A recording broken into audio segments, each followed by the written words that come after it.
And he kind of looks down and he kind of, you're sure they're there or around there, right? In that general vicinity, we found some clue, I think, was a scrap of clothing from one of our companions around that area. And he's like, shit. And he kind of taps it and it like kind of blows up that area a little bit.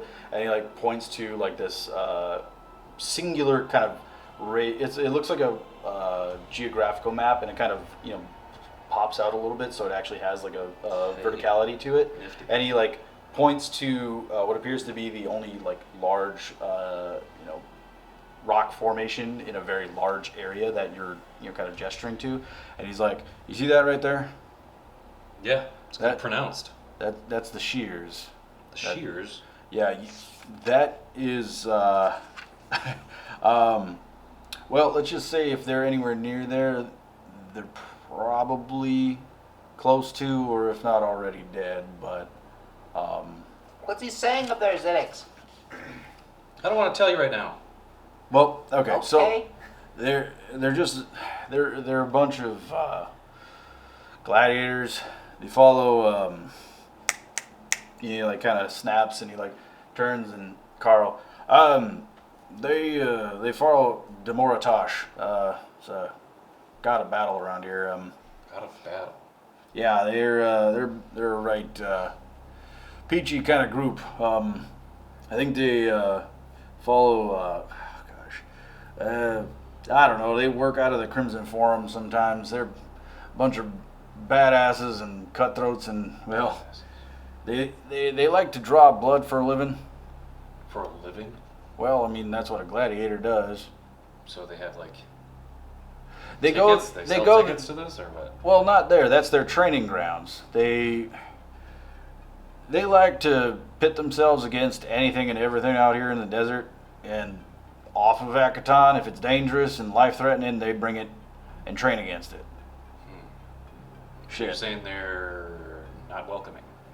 Well, they have it in their minds that if you just show up unannounced, it's the Moritash's will that they test your might. God damn it. And well, let's just say we don't want to take that test. So that's the best lead we have to know if they're there. well, and he kind of like zooms the display out a little bit more. It's either that or your friends are in hundreds of miles of desert out there. As weird as it is, that's the one oasis in a sea of pain. But contract was accepted, and if you think they're still alive, That's the best bet. We have to go there to see if they've seen them at least. these must be some really good friends of yours. Well, they're the only thing that ties us to our past and how we came upon that derelict ship. Oh, okay. I mean, I wasn't asking about I'm just thinking out backstory or loud. nothing. I'm thinking it out loud. His 1,000-yard stare became audible. Yeah, like on Picard. It's like, all right, well, let's hit it. And Chet kind of, like turns in that direction, and you guys start punching it at a very like high speed, but it's kind of a Get you moving. zigzaggy sort of. Yeah, it's definitely like a. It's a little more jostling back there, and luckily it seems like they have all the equipment strapped down that they have back there, and nothing's like shifting heavily, but every once in a while you feel buzz, kind of like you hear a loud boom as he like hits the kind of like frame.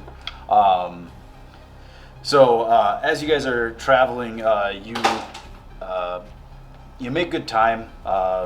Is there anything specifically you guys want to maybe do while you're traveling? It's probably Chet figures about 4 or 5 hours before they reach that area. Okay, so he's manually driving? Oh yeah, he's seems to be navigating. There's kind of a like a display. It looks like almost like a overlapping in like an augmented reality kind of way of the topography of the dunes. So it's actually from your perspective, it's really hard to tell where like they crest and fall, but it shows it very well in the display that's in front of him. So you go out to Slavskar often, Chet? Well, we try not to, but I mean, we don't really choose where the contracts take us, I guess. Why were you guys out there, may I ask? Seems like a really poor choice of tourism spots. No Yeah. offense, but I can tell you're not native. No offense. There was a contract to, well, what I thought we were going to deliver some ice, the tankers of ice that traveled through there. Hmm. Turned out the people we were in contact with were not giving us the full picture of the situation, and we were then led to fight some other mercenaries that went rogue on the train. Like I heard something about that. They lost like half the shipment. And that was you guys, huh? Well, we were part of that group, yeah. But we took down the people that were trying to overtake the train. Bad bit of business if you ask me, but hey, it's not my business how you survived missed death, but That's our business. We're in that type of business. I've been in that business since as long as I can remember, I think. sounds like you well found your way to Akaton, and I guess you're right at home then. This is actually Ted's home. That's the What'd you little say, one. ZX? I said you lived here. That's right, I did. Do you know of maybe are you from here? I've been here a couple of years, 5 or 6. Well, maybe you know what happened to Ted's store. Have you heard of anything like that sells? You say something, ZX? Yeah, what was your place called that kind of blew up or got destroyed? Ted's Goods. Yeah, Ted's Goods. Have you heard of that place? A Um, while back, it would have been. You see him kind No of longer named.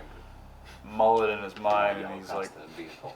I think I heard something about that. It was some shop out in, where was it, Carl? Astuar. Yeah, Estuar. And Carl kind of like leans kind of forward, and he's now like got his beard is like literally like somehow just protruding right next to your face as he's talking, and it's like basically like a very scraggly like tumbleweed. It's kind of like chirping in your ear. He's like, yeah, I think I heard of something about that in the infonet. It was like I don't know, shop kind of blew up and it was ruled out as like an accident or something like that. Did he leave some kind of machine on?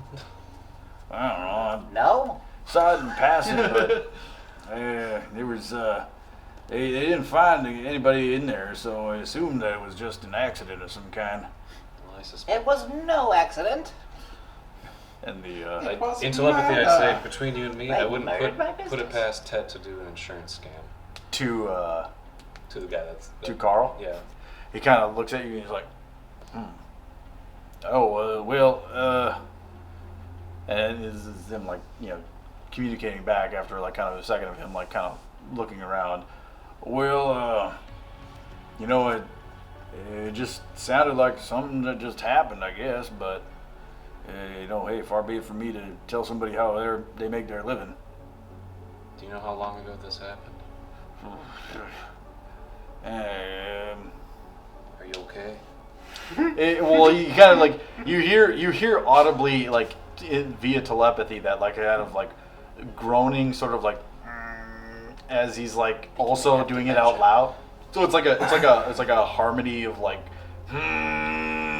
as he's like trying to Sometimes think.